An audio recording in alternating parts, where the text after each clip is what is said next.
네, 안녕하세요. 국어왕 주단태, 국단태 1강 오리엔테이션 동영상입니다. 제가 원래 저는 지금 수능 시험을 본지 제가 공호학번이니까 좀 많은 기간이 됐죠.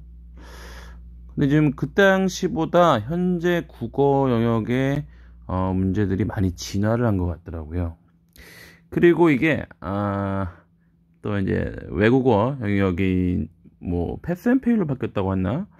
그래서 국어 영역의 시험에 그 점수가 뭐 좋은 대학을 좌지우지할 수 있는 아주 중요한 영역이 아닌가. 아무튼 뭐 여러모로 생각하다가 저는 그 당시 전 이과인데 현재 직업은 약사입니다. 그 당시에 공학번 연도에 제가 언어 영역을 시험을 쳤었는데 그 당시 되게 물수능, 특히 언어는 굉장히 쉽게 나왔어요. 그 당시 한 3등급인가 맞았던 것 같아요. 4등급인가. 언어는 망치고 언어는 뭐 거의 말 그대로 조졌죠. 그래가지고 그 당시에는 수과회라고 그 수회과라고 하는데 언어를 보지 않는 학교를 지원하게 됐어요. 그래가지고 수회과로 그 당시에 수의과 대학에 진학을 했었는데 또 그 당시 또 수의과 대학이 또 아주 잘 나가는 중이었는데 그때 뭐 구체적으로 말하면 황모 교수의 수의대 무슨 조작을 했대나 뭐 그래가지고 갑자기 떡락을 한 거예요. 그래가지고 다시 재수를 어떻게 보면 반수를 준비했고 언어 영역만 높이면 된다라는 생각에 언어 공부를 그 당시에 열심히 했었는데 원래도 언어를 잘 못했어요. 이과다 보니까. 근데 언어에 어떤 특별한 뭐 그런 계기가 있었던 건 아닌데 약간 요령이라고 해야 되나? 아니면은 언어 시험이란 게 이런 거구나라는 거를 그 당시에 너무 옛날이라 뭐 정확히 잘 기억은 안 나는데 그걸 느끼게 됐고 2007년 수능에서 제가 언어에서 매우 고득점을 1등급이고 당연히 만점이었나 아니면 무슨 뭐 듣기에서 한 개를 틀렸나 2점짜리를 틀렸나 하여튼 기억이 정확히 잘 안 나는데 하여튼 100분위는 99였고 1등급으로 언어 능력 점수를 끌어올리게 됐습니다. 뭐 인증 없으면 뭐다 하면서 물어보는 사람도 있겠는데 굳이 뭐 인증까지는 하지 않겠습니다.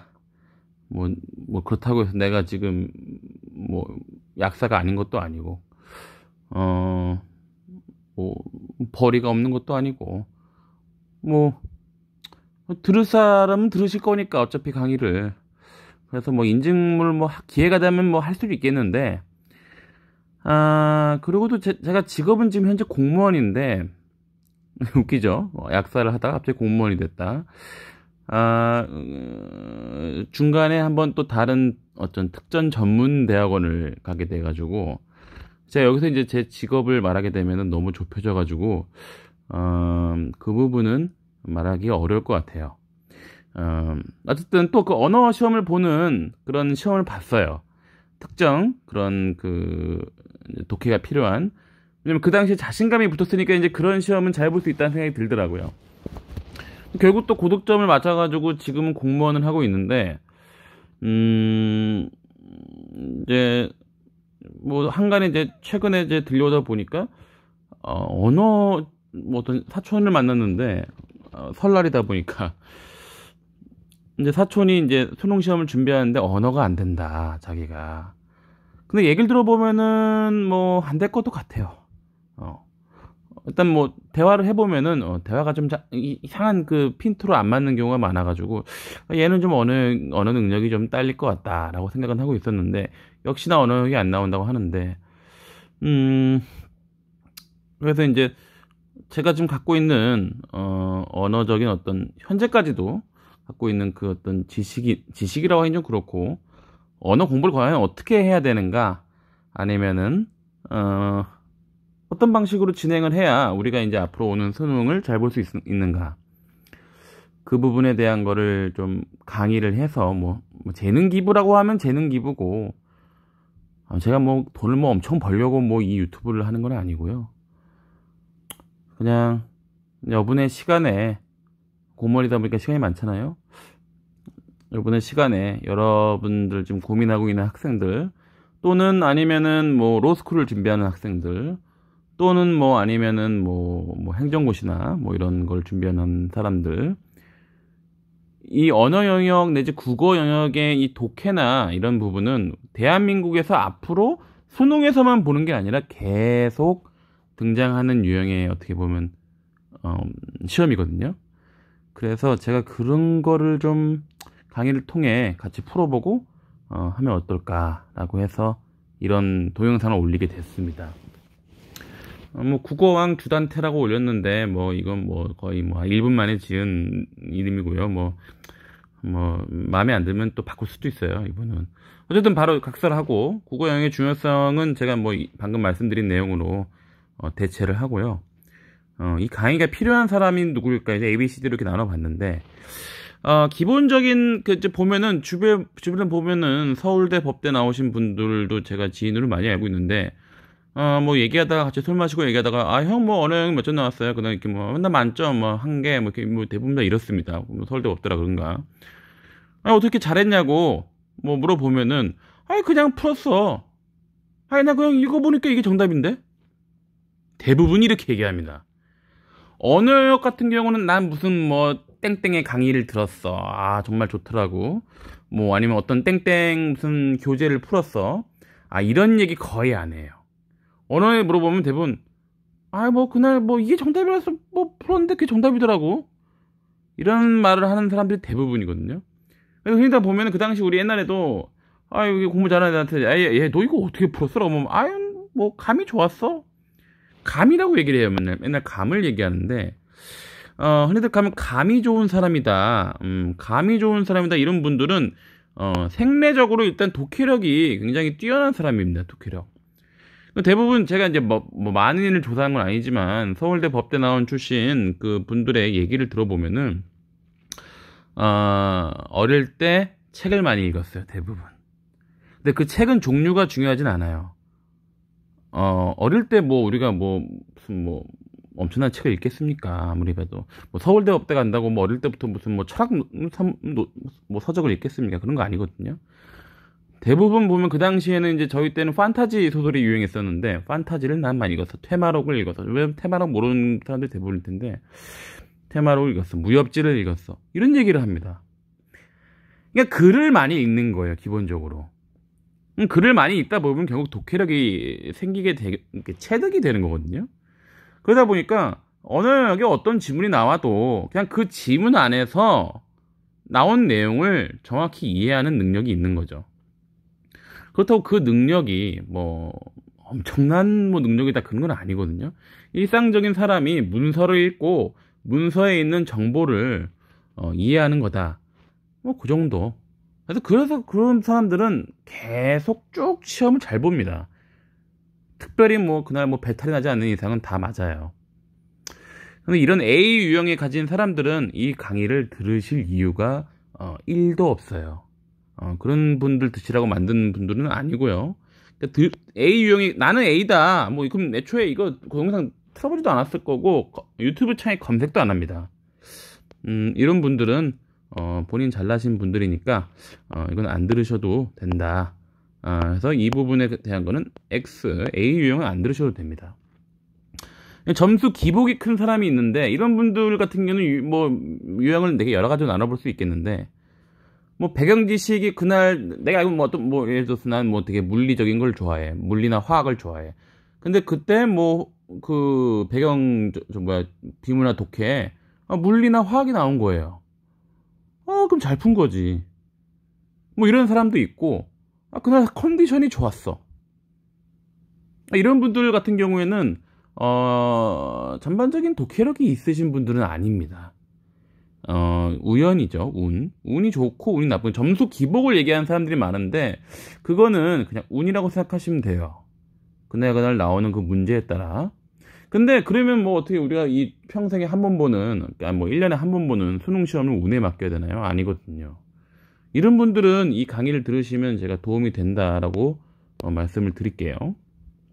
그러니까 언어영역에서 그냥 5에서 3등급이 나오는 사람, 이분도 이 강의를 들으시면 도움이 될 것 같은데, 그 이하이신 분들은 죄송한데, 그 이하이신 분들은 기본적인 그 이하이신 분들은 제가 봤을 때 유튜브에 이거 뭐 언어영역 잘 푸는 법 이런 걸 이렇게 누르셨을 것 같지도 않은데, 그 부분들은 약간 조금 강의를 들으셔도 크게 와닿지 않는 내용이 많지 않을까, 이렇게 미리 말씀을 드리고 싶네요. 그리고 정리하면은 요 B에서 C 유형을 가지신 분들, 요 두 분께서 요 강의를 들으시면은 그래도 기틀은 잡아갈 수 있다 라고 제가 말씀을 드릴 수 있겠네요. 국어강의 이제 유형에 대해서 말씀을 드리겠는데, 국어강의 유형 같은 경우에는 뭐 제가 다 들어본 건 아니지만은 그 당시를 기준으로 얘기를 하면은 제일 많은 게 이제 배경기술, 배경기술파가 있어요. 배경지식. 이런 파들의 이제 강사분들은 어쨌든 뭔가 언어라고 내가 이제 강의는 차렸는데, 이게 언어라는 게 제가 그 당시에 과외도 많이 했었는데, 이게 뭐 가르치려고 한다고 하면 엄청나게 많기도 하고, 또 가르칠 게 없다고 얘기하면 하나도 가르칠 게 없는 강의거든요. 배경 지식을 얘기하시는 분들은 대부분 어쨌든 뭐 강사니까 뭔가 우리가 뭐 해야 되지 않겠습니까? 내용은 뭐 그럴 수 있다. 그리고 두 번째는 이제 뭐 잘 모르겠어요. 대부분 다 배경 지식 유형이어가지고 이런 분들이 얘기하는 거는 평소에 뭐 물리, 화학 쪽, 서적도 많이 배경 지식을 쌓아놓고, 경제, 뭐 법학 해놓고, 그 다음에 뭐 고전 문학 같은 경우는 뭐 들어보지도 못한 뭐 이상한 무슨 뭐 고전 산문 나온 거 다 보셔라, 읽어봐라, 뭐 이런 식으로 강의를 하고 그럼 어떻게든 더 많이 알려주려고 무슨 이상한 무슨 전 홍길동만 있는 게 아니잖아요, 우리나라에. 홍길동 나오면 차라리 알겠는데, 홍길동만 나와도 문제 어려워요. 이게 아는 홍길동전이 나와도 뭐 고전 산문 보면은 못 풀어요, 이게. 왜냐면은 우리가 아는 내용의 부분을 내는 게 아니거든. 별주부전이 나와도 내가 알고 있는 별주부는 무슨 간 빼가지고 뭐 주고 하는 내용인데, 그런 건 잘 안 내거든요. 생판 들어보지도 못한 부분의 내용을 내요. 왜냐면 별주부전이 내용이 많거든요. 그렇기 때문에 배경지식파라고 한다면은 우리가 배경지식으로 언어 영역 내지 국어 영역을 해결한다고 하면요, 평생 거의 국문학자 되셔야 되는 거예요. 거의 국문학자도 못 풀어요, 그 시간에. 왜냐면 그게 중요한 게 아니거든요. 우리 이 대학 수학 능력 시험이라는 거는 우리가 좀 짚고 넘어가야 되는 게, 대학 수학 능력 시험이라는 거는, 이 수학이라는 게 뭐냐면은 사람들이 무슨 수학이라고 하면 무슨 뭐 수리 영역 뭐 그런 거 생각하나 본데, 수학은 배울 숫자의 배울 학자거든요. 수학 능력, 이 사람의 배우는 능력을 검증하는 시험이어가지고, 배우려면 우리가 문서를 읽어야 되잖아요. 네가 뭐 물리학과를 가든 법학과를 가든 뭐 약학과를 가든 의학과를 가든 다 책으로 돼 있는데, 그거를 읽고 습득하는 능력이 있어야 강의를 풀기 때문에 수학 능력이라는 걸 검증하는 거거든요. 그렇기 때문에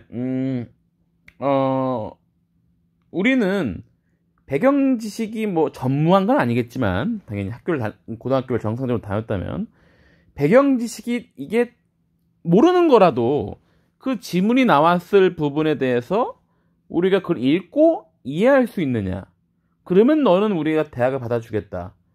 국어 영역에서 네가 국어 능력이 이 정도면은 서울대 의대, 서울대 법대에서 받아주겠다. 이제 법대 없어졌죠.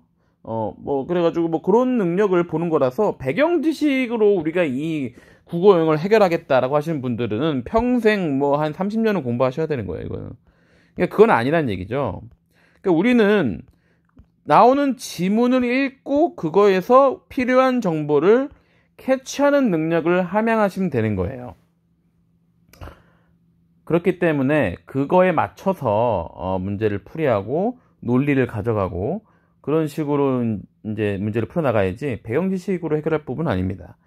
그래서 제가 이제 보는 이번에 이제 말씀드릴 제 스타일은 뭐냐면은, 우리가 자꾸 언어 독해, 국어 독해랑 영어 독해는 다른 것처럼 생각을 해요. 우리 영어 독해 공부 어떻게 하죠? 영어 독해 같은 경우는 대부분 이제 우리가 보면은 이제 무슨 뭐 구문 독해.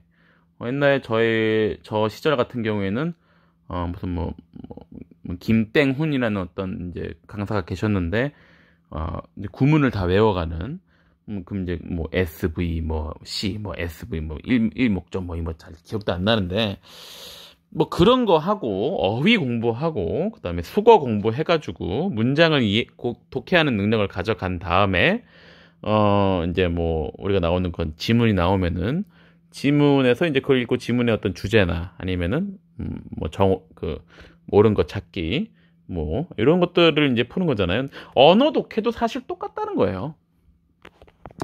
언어 독해랑 언어와 국어, 아이고 제가 글씨를 잘못 썼네요. 국어와 영어는 문제풀이는 사실 똑같다. 국어도 단어를 알아야 되는 거예요. 국어도 나와 있는 그 지문이 되게 길게 돼 있는데, 이게 어떤 지문이라는 거는 사실 뭐냐면은 단어가 모여서 문장이 되고, 문장이 모여서 단락이 되고, 단락이 모여서 하나의 글이 되는 거거든요. 근데 우리가 거기서 단어를 모르게 되면은 큰일 나게 되는 거예요. 대부분 사람들이 영어 단어는 많이 아는데 국어 단어를 잘 몰라. 그래가지고 결국에는 문장을 이해를 못하게 되는 거예요. 그렇게 되면 우리가 게임 끝이에요. 거기서는 진짜 느낌만으로 문제를 풀어야 되는 거거든요. 국어 단어를 많이 알아야 되는데, 국어 단어를 뭐 우리가 전부 알아야 되냐? 아까 그 말로 돌아가는 학자로 돌아가는 거죠. 그 정도까지는 아니고, 어떤 뭐 특정에 대한 어떤 뭐 저 내용을 모르더라도 그 내용을 설명해주는 옆에 있는 비단 우리가 쓰는 어떤 국어 단어들, 그 정도는 알고 들어가야지 그 지문에 나오는 내용을 이해할 수 있다.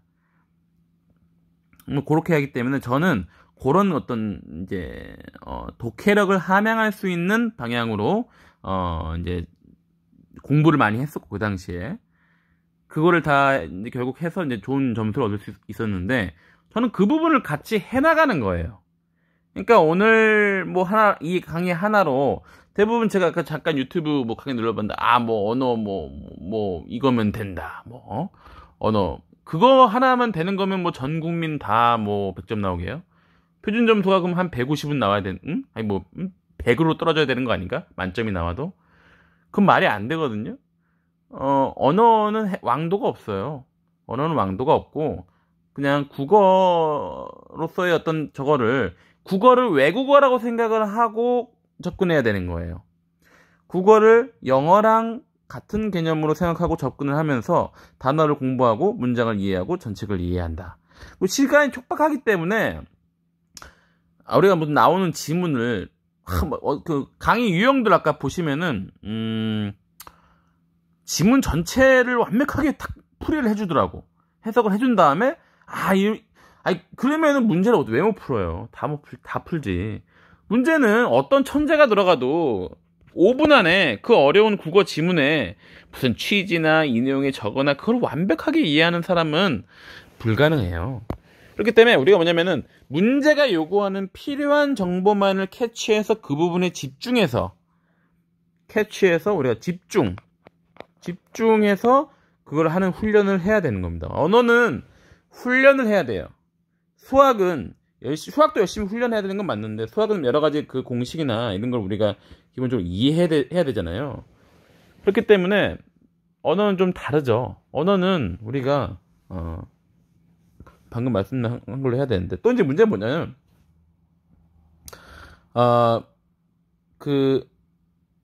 만약에 뭐 똑같이 지문에 나와 있는 단어를 그대로 해가지고 문제 보기를 이렇게 만들어 놨으면은 못 푸는 사람이 거의 없습니다.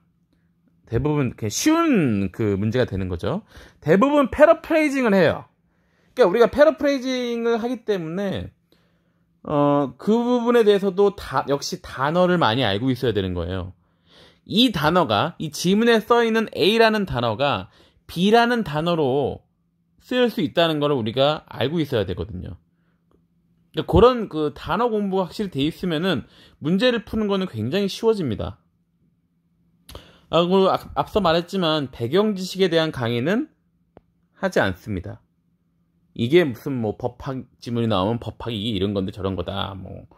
아니면 뭐 물리가 나왔으면 뭐 화학이 나왔으면 이게 저런 거다. 그런 거는 하지 않습니다. 왜냐면 갑자기 이상해져요, 강의 내용이. 갑자기 이게 화학 강의인가? 갑자기 물리 강의인가? 이렇게 바뀌어 버리거든요. 그리고 국어 영어를 푸는 사람들이 문과도 있고 이과도 있기 때문에 아니 그럼 뭐 어떡하라고? 난 문과인데. 아니 난 이과인데. 그거 못 하거든요. 배경 지식에 대한 강의는 하지 않는데 적어도 배경 지식은 조금 훑어보긴 할 거예요. 훑어보긴 할 거는데 그거는 문제를 풀고 나서 우리가 배경 지식이 전무하다는 전제에서 문제를 풀고 나서 사후적으로 배경 지식을 한번 공부해 보는 정도의 수준인 거지. 문제를 풀기 전부터 배경 지식을 알려주면서 하지 않습니다. 그렇게 하시는 강사분들도 계시더라고요. 근데 그거는 그분을 통해서 점수가 많이 오르는지 안 오르는지 모르겠지만은 제가 봤을 땐 좋은 방법은 아니라고 생각해요. 그럼 이 강의 동영상의 활용법을 말씀드리면은 저는 기본적으로 기출 문제를 활용한 강의를 할 거고요. 기출 문제에서 비문학이 됐든 문학이 됐든 다 할 겁니다. 우리가 비문학은 다른 방식으로 접근해야 된다고 생각하는 것 같은데 아니에요. 비문학도 그 해당 부분에 나오는 소설이나 시나 아니면 고전, 산문, 운문 그 해당 부분에 저거를 읽고 이해하는 것을 전제로 시작하는 거거든요. 그러니까 비문학이나 우리가 생각해야 되는 게 비문학이나 비문학이나 문학은 똑같다. 다르게 생각하면 안 돼요. 다른 이해법이 존재하면 안 됩니다. 그러면은 완전히 저건 망하는 거예요. 왜냐면은 왜 망하는지는 차차 제가 강의를 하면서 설명할 거고, 비문학이랑 문학은 같은 저거다 라고 생각하셔야 됩니다. 그리고 그냥 해설을 하는 게 아니라 푸는 과정의 전부를 같이 하는 거예요. 그리고 실전 상황에서 어떻게 왜 이게 정답인지를 지문에서 찾아 나가는 연습을 하는 거예요. 지문에서 찾아 나가는 연습을 해야 우리가 감으로 문제를 푼다라는 게 점점 줄어들게 돼요. 그리고 지문에 나타난 어휘, 그거를 제가 좀 복기하는 거를 도와드리려고 합니다. 그렇기 때문에 순서는 최신 수능부터 쭉 나갈 것이고요. 이제 순서를 제가 이제 보면 순서는 최신 수능에서 이제 그 다음에 수능으로 내려갈 것이고, 그 다음에 국모의고사죠. 9월 모의고사, 아직도 9월인가요? 9월 모의고사, 그 다음에 6월 모의고사. 그러니까 한국교육과정평가원이 낸 문제들, 이게 좋거든요. 그 문제 퀄리티가. 요거를 할 거고요. 뭐 때때로 필요가 된다면은 이제 로스쿨 시험 문제나 MDT에 나오는 국어형, 옛날에 과거에는 MDT 국어형이 있었는데 그 언어 추론이라고 하고 언어 이해라고 하는데 그 부분에 대한 내용을 같이 이제 거기 나타난 지문을 위주로 공부할 것입니다. 왜냐면 그 문제 퀄리티가 중요하거든요. 시중에 뭐 좋은 교재도 있겠지만은 시중 교재는 그 퀄리티가 케바케거든요. 그거를 우리가 연습을 하게 되면은 그 논리나 푸는 어떤 스킬이나 이런 게 다 뒤집어져 버립니다. 그렇기 때문에 문제는 이런 걸로만 진행을 할 거고, 제가 시간이 되는 대로 한 10분에서 15분 되는 영상, 좀 길어질 수 있겠는데 하나 비문학 하나 또는 문학 하나 이렇게 준비를 해서 강의를 올려드리도록 하겠습니다. 뭐 도움이 되셨으면 좋겠고요. 뭐 이번 수능 또는 모의고사에서 너무 마음이 급하시면 안 돼요. 마음이 급하면 안 됩니다. 나 이거 강의 들었는데 뭐 한 두세 개 들어놓고 난 왜 이게 안 되냐? 난 이게 되냐? 그렇게 생각하시면 안 되고요. 꾸준히 좀 들어보신다면은 제가 그 당시에 언어에서 매우 높은 점수를 땄던 것처럼 여러분들도 지금 점수가 몇 점인지 모르겠지만 플러스 20점, 플러스 15점 뭐 이 정도로 그래도 향상은 될 수 있을 거라고 제가 뭐 장담한다고 하면 또 악플 나실 것 같아가지고 뭐 말은 잘 못하겠는데, 그래도 가능성은 높지 않을까라고 생각하네요. 그래서 일단 이건 오리엔테이션으로 이렇게 마치고요. 제가 지금 강의 환경이 좋지가 않습니다. 근데 최근에 이제 뭐 또 탭을 샀기 때문에 그걸로 제가 한번 강의를 찍어서 올려드리도록 할 테니까 같이 봐주시고, 뭐 구독 좋아요 같은 건 강요 안 합니다. 근데 뭐 강의 내용이 좋으시면 뭐 구독 좋아요 하시겠죠? 그래가지고 그걸 좀 올려드리도록 하겠습니다. 그러면은 오늘 강의는 여기까지, 오늘 오리엔테이션 여기까지 하겠고요. 제가 추후 올리면은 그걸 하겠습니다. 그러면 들어주셔서 감사합니다.